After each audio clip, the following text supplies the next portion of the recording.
स्वागत आहे तुमचं फ्री इंग्लिश स्पोकन क्लासमध्ये। आजचा दिवस आहे पहिला। बघा, इंग्रजीमध्ये एकूण 26 लेटर्स आहेत।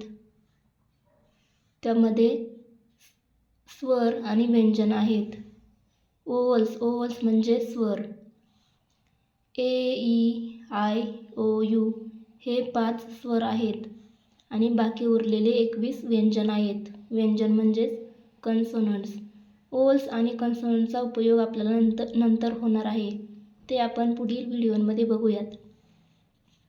बघा, इंग्लिश बोलताना आपल्याला सब्जेक्ट आणि हेल्पिंग वर्ब खूप महत्त्वाचे असतात। सब्जेक्ट म्हणजेच कर्ता। बघा, इंग्लिशमध्ये किती सब्जेक्ट आहेत। आय म्हणजे मी म्हणजे मला। माय म्हणजे माझा, माझी, माझे। माइन म्हणजे माझा, माझी, माझे। वी म्हणजे आम्ही। अस म्हणजे आम्हाला। आवर म्हणजे आमचा, आमची, आमचे। यू म्हणजे तू, तुम्ही, तुला, तुम्हाला। युअर म्हणजे तुझा, तुमचा। दे म्हणजे ते, त्या। देम म्हणजे त्यांना। देअर म्हणजे त्यांचा, त्यांची, त्यांचे। ही म्हणजे तो। हिम म्हणजे त्याला। हिज म्हणजे त्याचा, त्याची, त्याचे। शी म्हणजे ती। हर म्हणजे तिला, तिचा, तिचे। इट म्हणजे ते, त्याचा, त्याला किंवा निर्जीव वस्तू असतील। निर्जीव वस्तूंपुढे आपण इटचा वापर करतो। इट्स म्हणजे त्याचा, त्याची, त्याचे।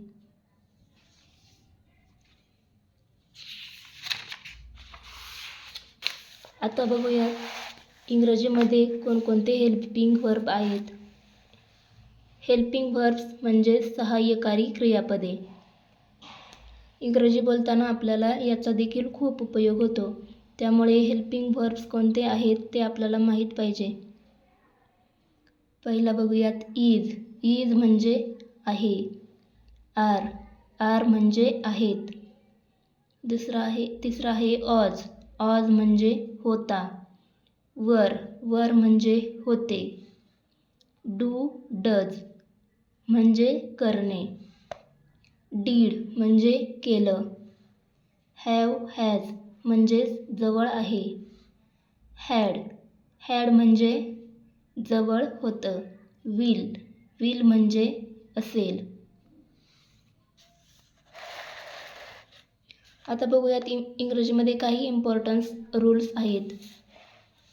म्हणजेच कोणत्या सब्जेक्ट पुढे कोणता हेल्पिंग वर्ब वापरायचा ते आपण बघूयात। बघा, इज, आर, एम। जर सब्जेक्ट आय असेल तर त्यापुढे एम वापरतात। जर सब्जेक्ट ही, शी, इट असेल तर इज वापरतात। He is, she is, it is. जर सब्जेक्ट यू, वी, दे असेल तर त्यापुढे आर वापरतात। You are, we are, they are. आता बघूयात डू आणि डज कोणत्या सब्जेक्ट पुढे वापरतात। आय असेल तर त्यापुढे नेहमी डू वापरतात। ही, शी, इट असेल तर डज वापरतात। He does, she does, it does. Subject जर यू, वी, दे असेल तर त्यापुढे डू वापरतात। You do, we do, they do. आता बघूयात हॅव आणि हॅज। आय असेल तर त्यापुढे नेहमी हॅव वापरतात। I have. He, she, it असेल तर त्यापुढे हॅज वापरतात। He has, she has, it has. You, we, they असेल तर त्यापुढे हॅव वापरतात। You have, we have, they have. आता बघूयात ऑज आणि वर. आय असेल तर त्यापुढे ऑज वापरतात. आय, ऑज. सब्जेक्ट जर ही, शी, इट असेल तर ऑज वापरतात. ही, ऑज, शी, ऑज, इट, ऑज.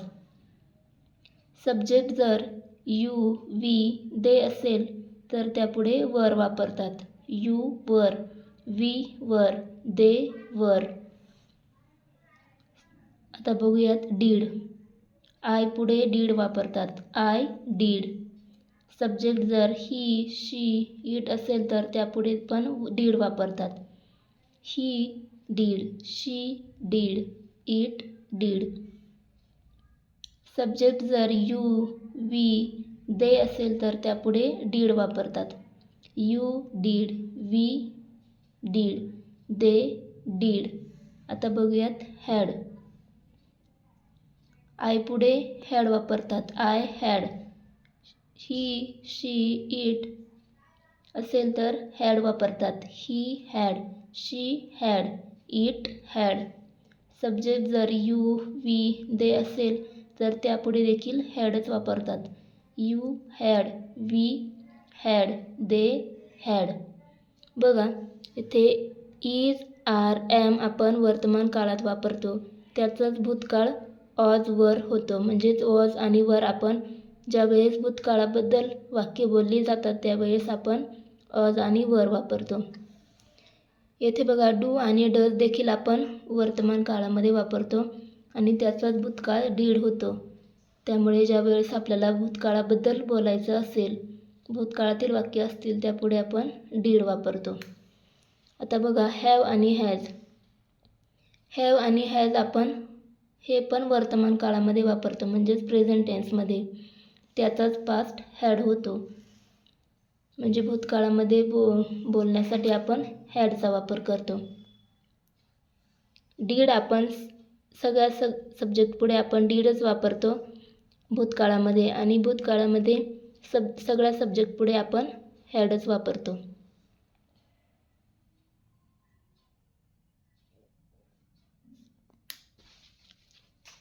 अशा प्रकारे आजच्या व्हिडिओमध्ये आपण